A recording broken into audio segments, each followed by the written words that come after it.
ጋሽ ደረጀ ጉዱ ፈላ። በጣም በሚገርምና በሚያሳዝን ሁኔታ ሰላምዬ ማለት ነው ሁሉም ነገር ለወይዘሮ ማርታ እናገራለሁ ብላ አስፈራራቸው። እናም እንግዲህ እሱ በጣም ተናዶ ማለት ነው ለምንድን ነው የምትነግሪያት? እባክሽን እንዳትነግሪብኝ በማለትም ይለማመጣታል። እባክሽን ለትዳሬና ለልጆቼን አሰጊኝ ወይ በማለትም ይናገራታል። እናም ማለት ነው ጋሽ ደረጀ አሁን ላይ በጣም ትልቅ ችግር ውስጥ ገብቷል። እስከ ዛሬ ድረስ ቁጭ ብለሽ ዛሬ ላይ ምን ነው ሰላም እንድዋረድ ፈረድሽብኝ? በማለትም ጋሽ ደረጀ ይናገራል። እናም እንግዲህ ጋሽ ደረጀ እስከ ዛሬ ድረስ ጸጥ ያለ ቢሆንም ዛሬ ላይ ግን አሳይሻለሁ፣ ልጅሽን ፈልጌ አገናኝሻለሁ በማለትም ይናገራታል። እናም እንግዲህ መታገስ ያቃታት ሰላም ማለት ነው። እናም እንግዲህ ጋሽ ደረጀ በሚላምላት ጊዜ እሷም አሻፈረኝ በማለት እምቢ ትላለች።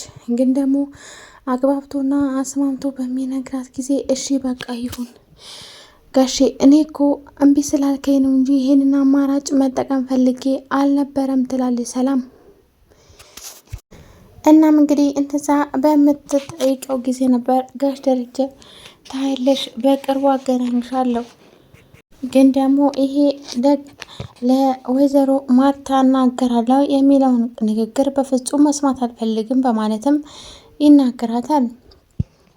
እሷም እሺ በማለት ተስማማለች። ሌላኛው ማለት ነው ወይዘሮ ማርታና ጋሽ ደረጀ ውጭ ምግብ ተጋብዘው ወይንም ደግሞ ጋሽ ደረጀ ባለቤታቸውን ጋብዘው ወደ ቤት ከተመለሱ በኋላ ስለ ውሃ ያወራሉ። ውሃ እንግዲህ በጣም የምታስቅና በጣም ቆንጅዬ ንጹሕ ልብ ያላት ልጅ ናት ማለት ነው። እናም እንግዲህ በሌላኛው በኩል ደግሞ ናታና ዳጣ እንዲሁም ውሃ አንድ ክላስ ላይ ቁጭ ብለው ነበረ። በድንገት ኤቢ ትመጣባቸዋለች። ኤቢ እንግዲህ ስትመጣ ዳጣ ወደ ሽንት ቤት ያስገቧታል። ሽንት ቤት ካስገባት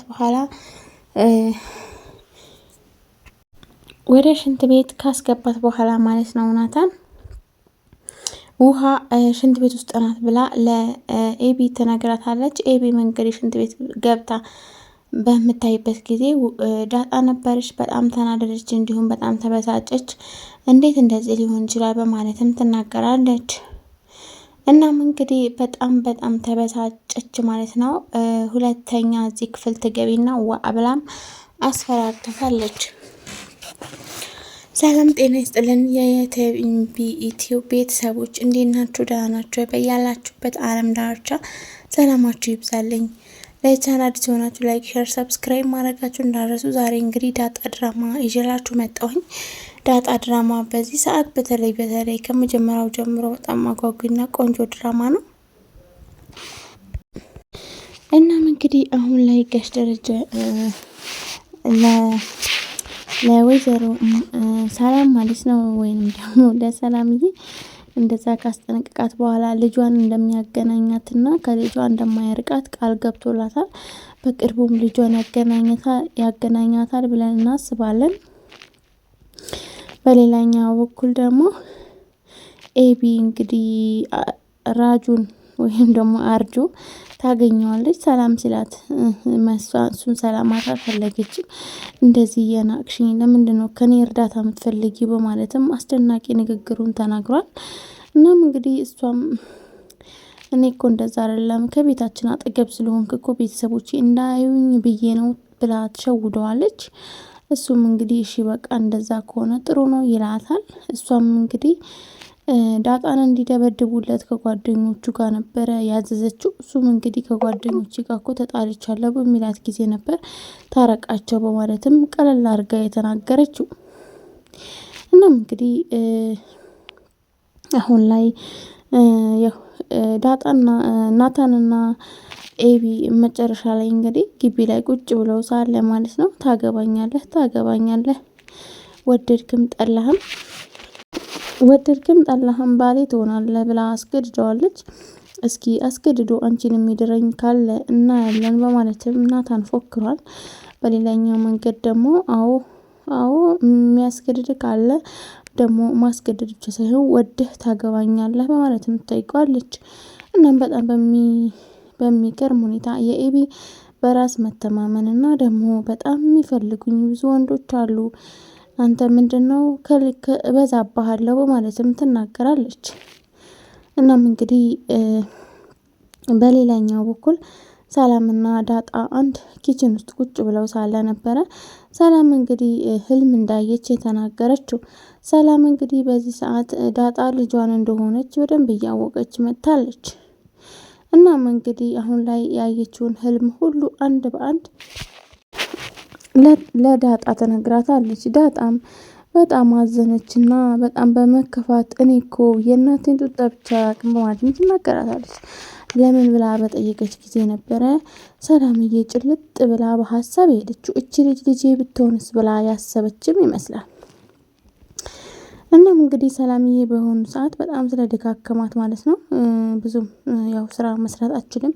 ግን ደግሞ ሁላቸውም እያገዟት እየተባበሯት ትገኛለች። በጣም ጥሩ አሰሪዎች አሏት በርግጥ እና እዚህ ቤት የገባሁት እኔ ልጄን አገኛለሁ ብዬ ነው። ልክ እንደተወለደች ነው ከራሴ ነጥላችሁ ወሰዳችኋት በማለትም ትናገራለች። እናም እንግዲህ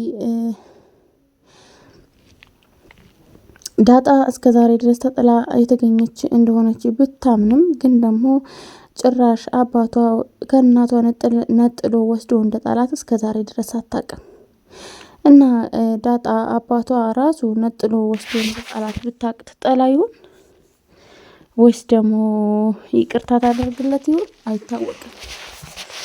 እናም እንግዲህ ሰላም ደግሞ እስከ ዛሬ ድረስ ልጇ ካጠገቧ መሆኗን እናቷን ደግሞ ሳታውቅ እስከ ዛሬ ድረስ የነገረቻትን ደግሞ ህልም ሁሉ ያው እንግዲህ አሁን ከዚህ ከዳጣ ህይወት ጋር የተያያዘ በመሆኑ መጨረሻ ላይ እንግዲህ ምን ይፈጠራል ምንም አይታወቅም ማለት ነው።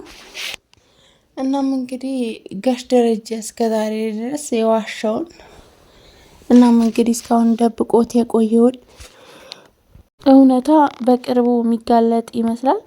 በሌላኛው በኩል ደግሞ ወይዘሮ ማርታ እስከዛሬ ድረስ በፍጹም ልጆቿ እንኳን ስለ ደሬ ሲያወሩ በፍጹም ማታምነው እንዲሁም ደግሞ በጣም በስስት አይን የምታየው ባሏ በፍጹም መጠርጠር አችልም።